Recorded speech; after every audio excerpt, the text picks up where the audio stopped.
балалар, біздер бүгін пайдалы және зиянды тағам туралы әңгімелесетін боламыз. Мына қараңдаршы, мына екі түсті көріп тұрмыз да, бірі көңілді, екінші көңілсіз. Мына түсіне көңілді, қалай ойлайсыңдар?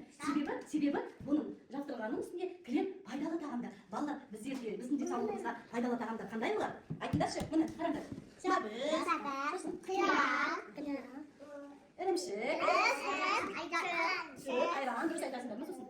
Алма, демек біздің денсаулығымызға пайдалы жеміс-жидектер, сүт, өнімдер, дұрыс па? Дұрыс. Енді балалар қараңдаршы, мына түсті қараңдаршы, көңілсіз болып тұр. Неліктен қалай ойлайсыңдар?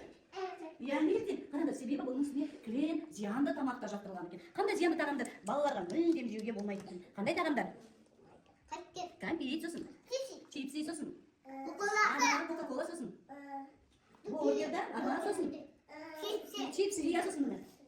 Тәтті, варенье да болмайды. Егер біздер балалар зиянды тағамды жейтін болсақ, біздің басымыз, тісіміз, ішіміз ауыратын болады. Егер біздер пайдалы тағам жейтін болсақ, балалар біздің күшіміз көп қалады. Деніміз сау болады. Енді балалар ойын ойнап істеп пайдалы және зиянды тағамдар.